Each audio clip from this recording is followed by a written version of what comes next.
ତାକୁ ଗୋଟେ ବଡ ଦିନରେ ବନ୍ଦ ହେଲା ତ ହେଲା ତାପରେ ଆମେ ଶୁଣିବାକୁ ପାଇଲୁ ଯେ ସମାଧାନ ଆପେ ଆପେ ହେଲା ବୋଲି କଣ କହିବେ ତାକୁ ନେଇକି ତ ଜାଣି ଶୁଣି କେମିତି ଗୋଟେ ଭଲ ଦିନରେ ସେବାୟତ ମାନେ ମନମାନି କରୁଛନ୍ତି ନା କଣ? ମୁଁ ଆପଣମାନଙ୍କ ଜରିଆରେ ଓଡ଼ିଶାବାସୀ ଭାରତବାସୀ କାରଣ ସେଠିକି ଏଇନା ଦେଖିବେ ୟୁପି ହରିୟାଣା ଲିଙ୍ଗରାଜ ମନ୍ଦିର ଯାତ୍ରୀ ମା ଭଉଣୀ ମାନେ ଯୁବକ ଛାତ୍ର ମାନେ ବୟସ୍କ ମାନେ କେରଳ ତାମିଲନାଡୁ ବିହାର ୱେଷ୍ଟବେଙ୍ଗଲ ସବୁ ରାଜ୍ୟର ବାହାରର ଲୋକ କେବଳ ଫରେନର ଯାଇପାରିବେନି ଭିତରକୁ ଯାଇ ଦର୍ଶନ କରୁ। ମୋତେ ଭଗବାନ ଜନ୍ମ ଦେଲେ ଏ ଲିଙ୍ଗରାଜଙ୍କ ମାଟିରେ ଏକାମ୍ର ମାଟିରେ। ମୋ ଘରଟା ଏଠି 5 କିଲୋମିଟର 7 କିଲୋମିଟର ଭିତରେ। ମୁଁ ଏଇଠି ପାଠ ପଢିଲି। ଏଠି ସେତେବେଳେ ଗୋଟାଏ ହାଇସ୍କୁଲ ଥିଲା ଭୁବନେଶ୍ୱର, ଗୋଟିଏ ହାଇସ୍କୁଲ ବିଏମ୍ ହାଇସ୍କୁଲ, ସେଇ ଛାତ୍ର ମୁଁ କ୍ଲାସ 7th ବେଳୁ ଭଲେଣ୍ଟିୟର ହେଇ ଲିଙ୍ଗରାଜ ଯାତ୍ରା, ରଥଯାତ୍ରା, ଜାଗର ଯାତ୍ରା, ଆମର ଶୀତଳ ଷଷ୍ଠୀ, ବାହୁଡା ଯାତ୍ରା ସବୁ ଯାତ୍ରା ମାନଙ୍କରେ ଭଲେଣ୍ଟିୟର ହେଇ ପାଣି ଦବା, ଲୋକଙ୍କୁ ରୋଗୀ ନେଇକି ଡାକ୍ତରଖାନା ପହଞ୍ଚେଇବା, ଆକ୍ସିଡେଣ୍ଟ ଅସୁବିଧା ଭଲେଣ୍ଟିୟର ହେଇ ଆସ୍ତେ ଆସ୍ତେ ସେବା କରି କରି ଲିଙ୍ଗରାଜ କହିଲେ ସୁର ମୋ ଦାୟିତ୍ୱ ନେ। ତା ଦାୟିତ୍ୱ ଦେଲେ ଟ୍ରଷ୍ଟି ଦାୟିତ୍ୱ 20,000 ଟଙ୍କା ଲୋନରେ ମୁଁ ଦାୟିତ୍ୱ ନେଲି ଏବଂ ସମସ୍ତଙ୍କ ସହଯୋଗରେ ଏମିତି ବାରମ୍ବାର କିଛି ନଥିବ ନୀତି ବନ୍ଦ, କିଛି ନଥିବ ତାଲା ପଡିବ, କିଛି ନଥିବ ଝାମଲା ନାହିଁ, କିଛି ନାହିଁ ବନ୍ଦ। କାହିଁକି କରନ୍ତି ମୁଁ ଜାଣିନି। ମୁଁ ବୋଧେ 50-60 ଥର ସମାଧାନ ଜୀବନରେ କଲା। ଗତକାଲି ଆପଣ ମାନେ ଶୁଣିଥାନ୍ତୁ।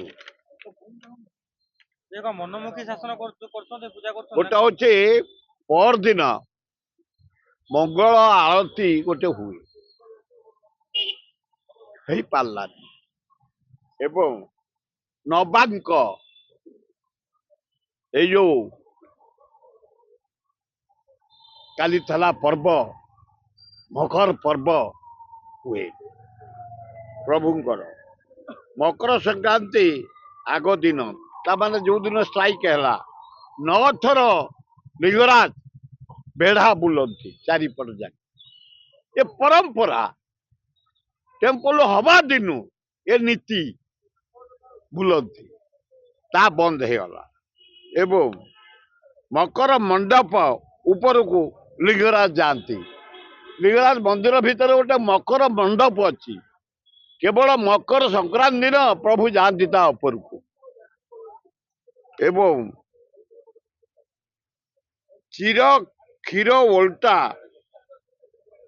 ଗୋଟେ ଚିର କ୍ଷୀର ଓଲଟା ଭୋଗ ହୁଏ, ବନ୍ଦ ଥିଲା ଷ୍ଟ୍ରାଇକ୍। ତା ପରଦିନ ମକର ସଂକ୍ରାନ୍ତି ଷ୍ଟ୍ରାଇକ୍।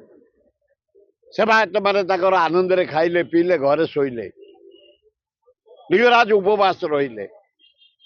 ହେ ମହାସ୍ୱାର ବାମୁଣ ନିଯୋଗ ଭାଇ ଭଉଣୀ ମାନେ, ହେ ବଡୁ ନିଯୋଗ, ହେ ପୂଜା ପଣ୍ଡା ନିଯୋଗ, ସମର୍ଥା ନିଯୋଗ, ବେହେରା ନିଯୋଗ, ସମସ୍ତଙ୍କୁ ମୋର ଅନୁରୋଧ, କ୍ଷେତ୍ରବାସୀ ବ୍ରାହ୍ମଣ ନିଯୋଗ, ସମସ୍ତଙ୍କ ଅନୁରୋଧ, ଆମେ ସବୁ ପିଲାର ଦିନୁ ବଢିଛେ ସେଇଠି ଭଲେଣ୍ଟିୟର ହେଇ ମୁଁ ଆଜି ପର୍ଯ୍ୟନ୍ତ ଯେତେ ଜାନି ଯାତ୍ରା, ରଥଯାତ୍ରା, ବାହୁଡା ଯାତ୍ରା, ଜାଗର ଯାତ୍ରା, ଶୀତଳ ଷଷ୍ଠୀ ଯାତ୍ରା, ଚନ୍ଦନ ଯାତ୍ରା, ସବୁ ଯାତ୍ରା ଉତ୍ସବ, ଦୋଳ ଯାତ୍ରା ଆଜି ପର୍ଯ୍ୟନ୍ତ କରି ଆସୁଛୁ।